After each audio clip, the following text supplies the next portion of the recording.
Greetings, one and all. I'm very happy to introduce you to the podcast channel, People at the Core. This is a space to discuss about well being, leadership, or employee engagement, or anything related to people. The common theme would be people at the core. So, I'm Mamatha. I'm trained as a mental health professional. I completed my MPhil from NIMHANS. I'm ICF ACC certified coach, and I have 2.5 decades of work experience as a HR professional. So today I'm very glad to introduce you to Mr. Sivakumar, who is going to discuss with me on mental health issues. So before we start, I'm going to introduce Sivakumar to you. Sivakumar is a classmate of mine. We together did our MPhil in NIMHANS, post which Sivakumar continued to pursue his PhD in mental health. He has been in the field for about more than 2.5 decades. He's been in various settings in the industrial sector. He's practiced counseling and therapy in school sector, and also he's a private practitioner. He very actively trains different kinds of people and educates about the mental health. So, Sivakumar, would you like to add anything more to the introduction if I missed out something about you?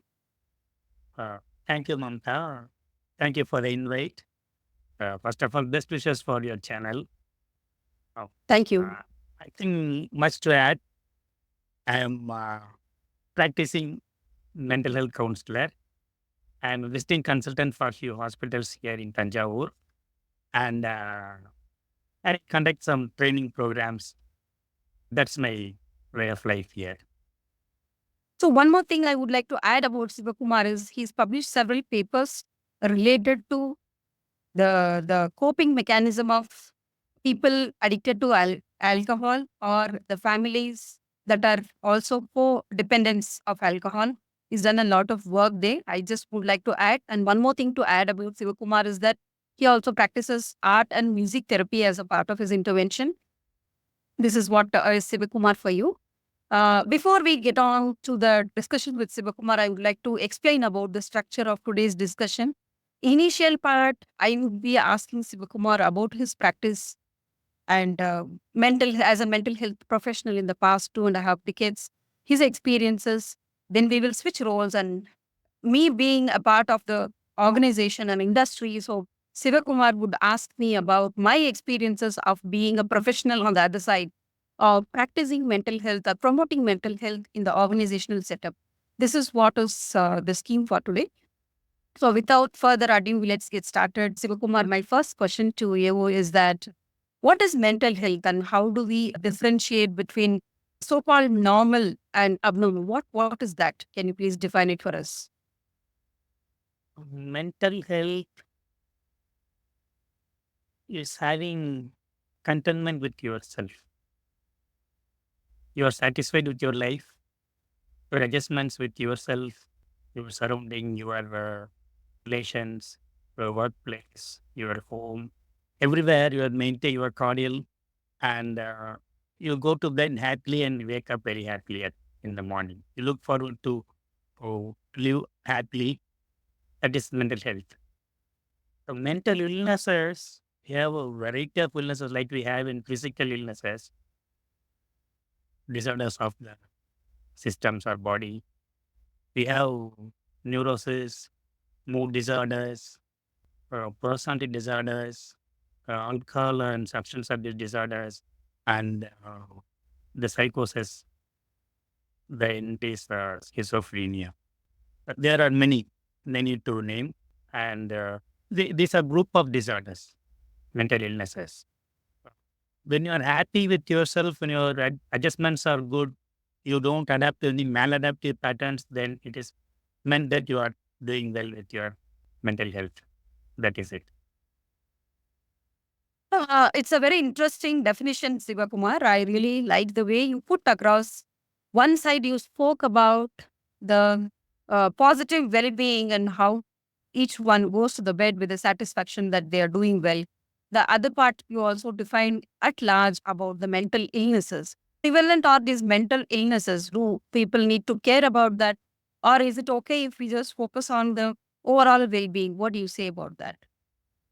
Mental illnesses, yes, they are prevalent. Incidence rate is increasing only, it is not decreasing. At the same time, we have services available. For Right, example, right. counselors are available, psychologists are available. Every district headquarters hospital is having a psychiatric department. So there is no dearth for professionals nowadays. At the same time, we have increased rise in the incidence of illnesses with adjustments, with even with psychosis, with mood disorders, alcohol dependence and substance abuse disorders, depression and suicide. All these are very common nowadays. But for all this, the good news is we have help. We have help available. That is it. Right, right. Good to note that their help is available. Now that the rise of the mental illnesses in the society at large is happening, what do you think is the role of society? Good question, Mamta. First of all, we have to accept the person. We no more call the person as mental lunatic. The old word for calling them as a lunatic, wandering lunatic.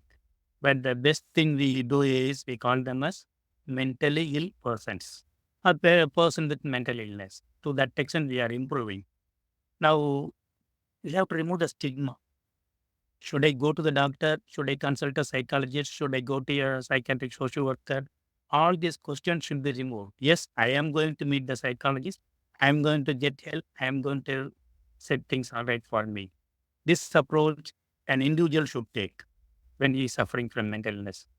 As a family, as a friend, as a colleague, if you identify illness in a colleague or a friend or a relative, you should encourage them to seek help. Cases like psychosis, they won't be able to, they don't have touch with reality. They won't tell that I'm ill, but we can find that they are not well. At that time, we have to take the initiative to take them to the right services, to the psychiatrist, to the hospital, like that. So family should not commit any mistakes. They should take him to the right place for right treatment. They are doing. I'm not always talking about the negative approach. The days are gone. People are taking help. That is right. Society is improving. So society's attitude is improving towards mental illness. It's a positive sign only, I can say. So this is so. They should never delay the treatment. That is my advice. Thank you. I think that that's a positive note that help seeking is increasing. It's good to note. Sivakumar, you mentioned about different types of professional. You said about psychologists, counselors, and psychiatrists. So, do you want to define who would be approached at what point of time? Um, any one of them. All Okay. the three are capable of identifying mental illnesses and they can make steps to improve the person's mental health. And the Uh, psychiatric social worker is a person who is trained in assessing the persons with mental illness. They can make a diagnosis. They can make referral to a psychiatrist. Psychologists can conduct a psychometric test. They can identify the psychopathology and they can refer to the psychiatrist. Psychiatrist is a person, is a doctor in medicine, and he will have a postgraduate in psychiatry. He will be able to give medicines and do treatment with that. He will make referrals for counseling and mental therapies to the professionals like psychiatric social workers and psychologists. so, in other words, you say that it's a teamwork, and any one of them would be able to Yes, collaboratively guide the person to you're take right. the. You're right. You're right. Thank you. What do you think are certain things individuals themselves can take? What are those steps? Like we take care of body fitness, we should take care of our mental fitness. Okay? We go for body gym to make our fitness, body fitness. Now, there are many methods yoga, meditation, spending quality time with family, quality time with friends, giving detox for you, relaxing when it is when you feel burnout, you take rest. You take care of your psychological well-being.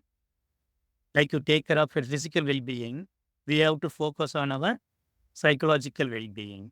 When we feel that we are not able to proceed further, we can have a break always. We can give ourselves a break always and check. And if you feel that you are not all right at all, you are not able to get into sleep peacefully, insomnia, suffering from wakefulness, or not able to do our daily duties happily, then you can always seek help. So you should always take care of your mental health as priority. Mental health is a priority now. Yes, I agree. I do agree with you. I think these are very practical self care tips. So, you mentioned that people need to seek help when they need to. So, Yes. how do they go about? How should they go about doing it? Any general practitioner will be able to identify mental illnesses.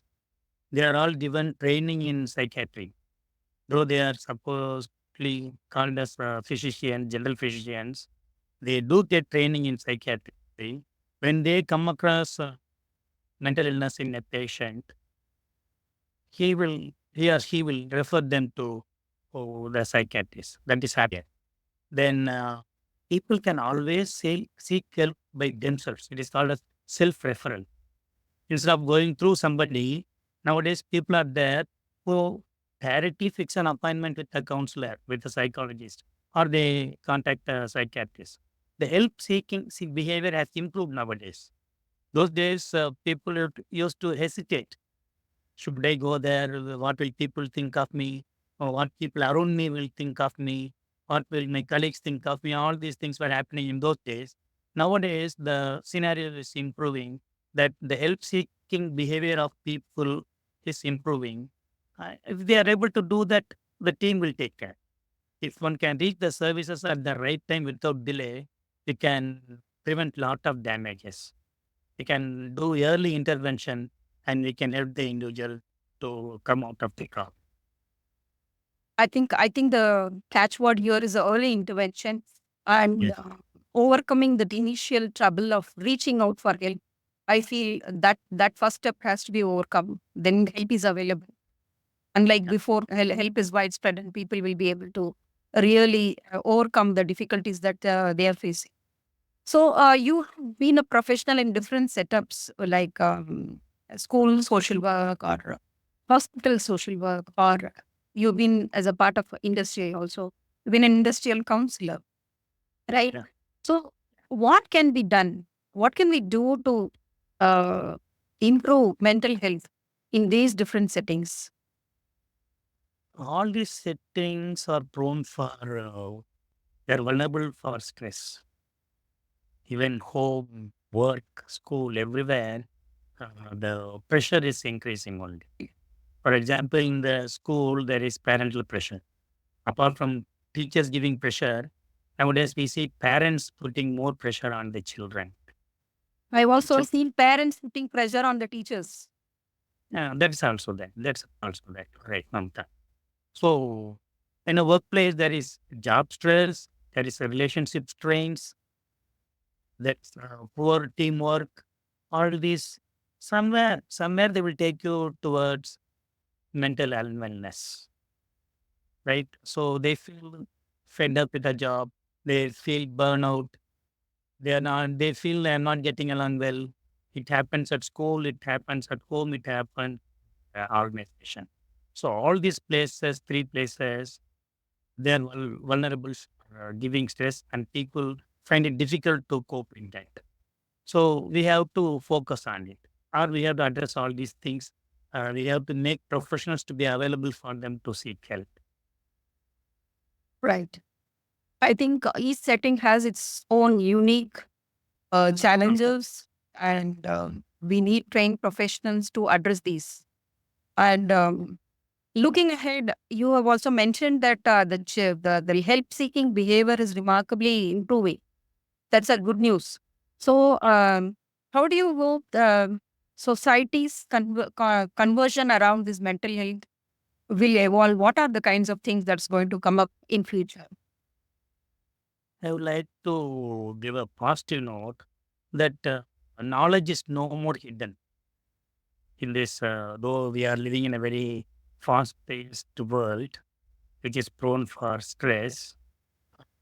The knowledge is not hidden. For example, anybody can Google and do some search and find out what is happening to them. What if I'm not sleeping for few days together? So they will find out, oh, these are the symptoms of depression, like that. So oh, the internet is a handy tool now. They search and they find out. So self care is improving.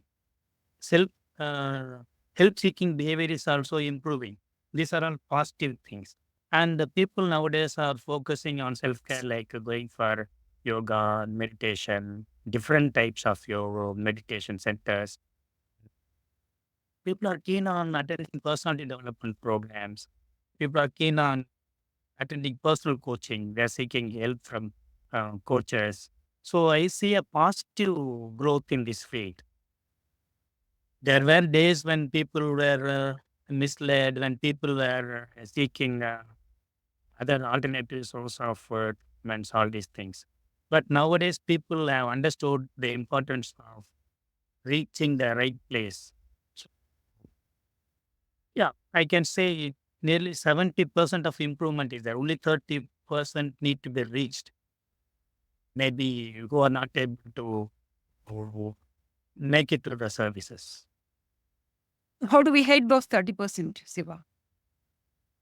I, through awareness campaigns only, through community campaigns, through home visits, through motivation, through conducting programs in schools, colleges, workplaces, all these things.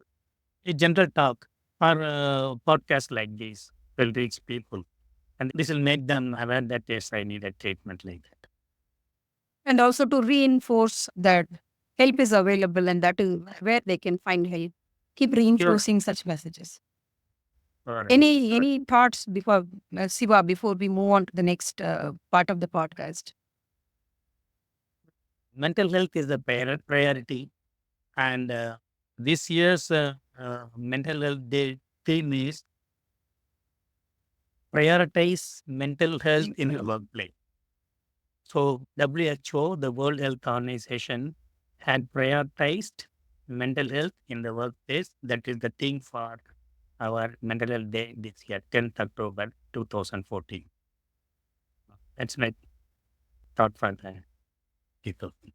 I think that's a very, very apt theme because most of the times people spend their time in the workplace and workplaces need to care about the mental health of people. I think that's a very, very apt theme, I would say, Siva. Yeah, thank you, Mamta. Thank you. Thank you. Yeah, Mamta, I know since many years, more than 2.5 decades, you are in the industry. You are a leader, you are a trainer, you are heading lead roles in the industries as a trainer. And you are also a coach. So I am going to focus my questions on these areas. To start with, from your experience, how the industries approach mental health and wellness for employees? Siva, I would also go with the same thought process that you initially mentioned. Things are changing rapidly. When I started my career about 25 years back, mental health was meant to be something like if a person is absenting himself or he's not productive, to send him to counseling or check him for some kind of underlying mental health issues. So that was the approach. So it happened to be true that they needed some kind of assistance. So the prioritization was more or less a curative approach. Problem is already existing and let's cure it. But over a period of time, I'm seeing a shift that it's going towards more of a preventive approach. Organizations are more and more looking at certain life changes, looking at certain touch points. For example, a returning mother from a childbirth. So that is an area that organizations look at as a potential cause of distress for the employees. So there are interventions like that. Or even the surveys in general, the Great Place to Work survey or various other surveys also prioritize on psychological safety. There is always a section about understanding, how psychologically safe the employee feels. So there is a lot more awareness. Organizations are looking not just curatively, they are looking at preventive from the point of view of looking at the life events, looking proactively to ask employees if there is something bothering them and bringing an intervention. So it's been a journey that has been moving towards prevention, I would say, Siva. That's what I would like to say. Tell. Beautiful. That's again a positive note to begin with. Uh, as a professional in the industry, what are some best practices you have seen that had helped to promote mental health in the industry? Okay. I would like to quote certain things what I practiced. First of all, having an understanding of what is the prevalence of certain kind of mental health issues or the psychological safety issues at workplace. And I've used tools like DAS, depression, anxiety, and stress scale. Um, this scale is readily available. I will put the link. This is freely available, which helps in terms of understanding the prevalence, what kind of age groups, what kind of demographic groups are prone to what kind of stress situations or what's happening in the mental health scenario of employees. We come to know that. However, I would like to give a caveat that it will not diagnose a person. It's not a diagnostic or a clinical tool. This is more from the point of view of understanding the overall perspective. So I have used that and I've been able to kind of prioritize different interventions for different kind of cohorts, be it young employees, migrant employees, or women employees, or employees from a particular work unit. So this is one fantastic tool that I've been used. The other thing is, does your organization have a policy on mental health? We have so many policies. We have a policy of ISO. We have a policy of safety at workplace. We have a policy for so many things. But do you have a policy of mental health? Do you also mention who's covered under this? Is it only for permanent employees, or do you want to also extend it to your contractual workers, migrant employees, and different kind of cohorts of employees? So, and what do you want to offer?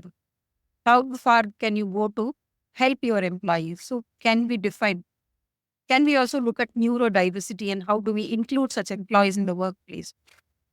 I feel that every organization should have a mental health policy. This is the second thing I would like to recommend. The third thing is looking at the touch points. Who can prefer? You were initially beautifully mentioning about how the touch points help in terms of seeking help. So, in the open community setup, it can be the medical practitioners. In an organization, it can be the co-workers or the supervisors or occupational health center, the paramedics, the doctors. So, how do we train these touch points? How do we train these touch points to spot certain behaviors that are potentially telling us that something is not right with this employee and he needs help? And how do we actually make sure that the help is available for the employee? The fourth thing I would like to also mention is about the employee assistance programs. There are a lot of evolved practices available. The employee assistance programs are available for ready use. We can identify the partners who can work with us and make sure that 24 bar 7 help is available for employees. So there are suicide prevention, there are helplines available for any kind of issues that employees would like to uh, address. The last thing I would like to tell is that um, all said and done, still, though the help seeking is improved, but still there is a little bit of hesitation still exists. So, how do we make sure that help is available? How do we keep repeating that message that if you have a problem, where to approach? So, the vehicle for that, I find that is talking about the positive mental health.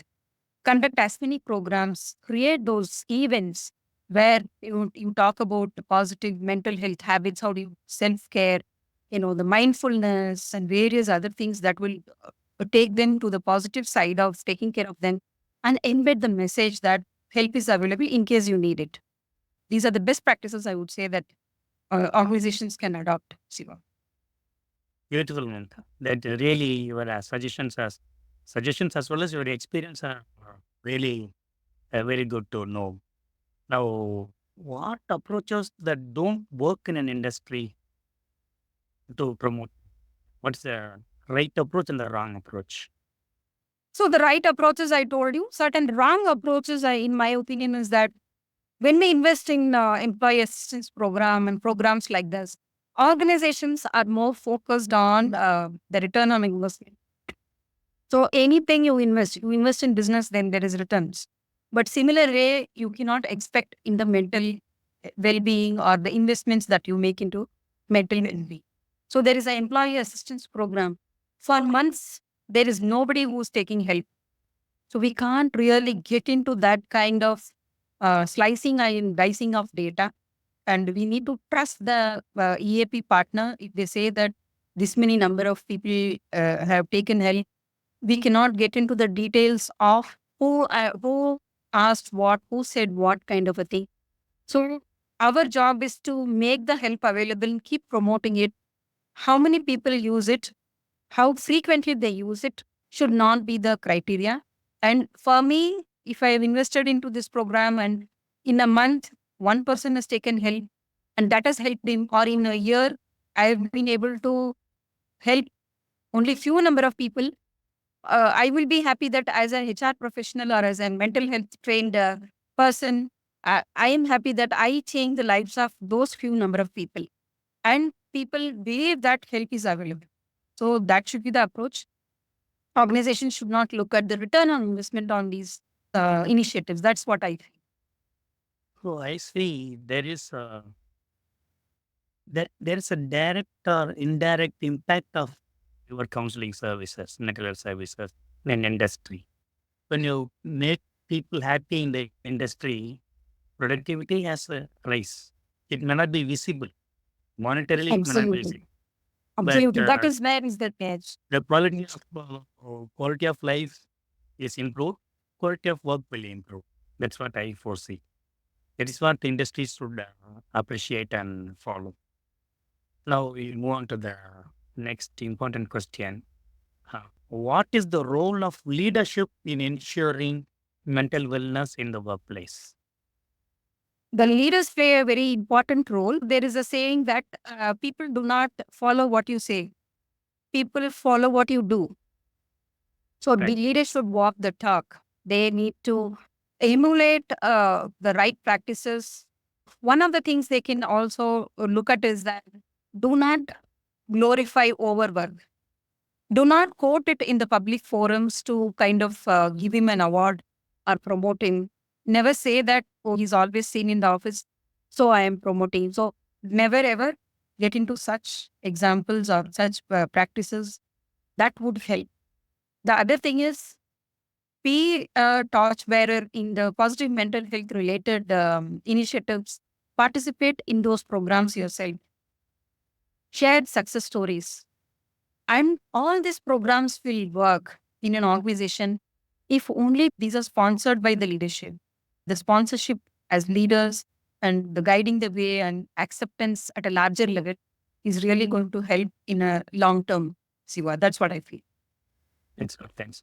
So, what are the small but effective changes you suggest for this? So I feel that organizations should proactively look at certain things. Number one is to look at uh, is there any personal transition that is happening for a person? For example, a new mother or a new father for that matter. So they must be going through a lot at home. So is there some help required for them? Personal transitions, a person getting newly married, various personal transitions can happen, or people who are adopting newly, people who are grieving a person's loss at their personal space.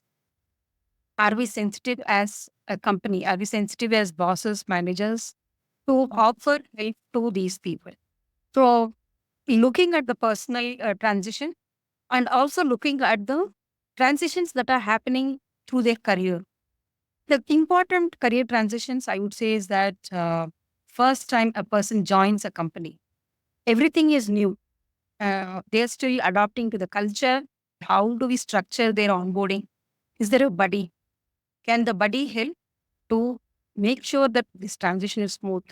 Can the HR reach out again and again to make sure that they feel psychologically safe in the new place? And if there are any issues that are arising in this transition, can we iron it out? Can we speak to the manager? Can we speak to whoever is concerned to make sure that the personal transition is very smooth? The other transition is that first time managers. That's a huge transition, I would say. They were all the while the high performers. That's why they got promoted. Suddenly they see that whatever was relevant today, yesterday is no more relevant. So today they are supposed to get things done and their earlier competencies are not helping them anymore. So there's a lot of dependency on other people. They don't know what to do. It can be a huge stress. So how do you help out this transition of first time managers through structured training programs, coaching, counseling? The other career transition point is the retiring people. They've had a good career, they've been very busy, they've been contributing. Suddenly, there is a day that comes, nobody arms them to kind of look at something after their so busy life and things like that. So, how do you help them out? So, I feel looking at the life events, either personal transitions or career transitions, and also certain things they may be going through, like maybe loss or divorce or whatever.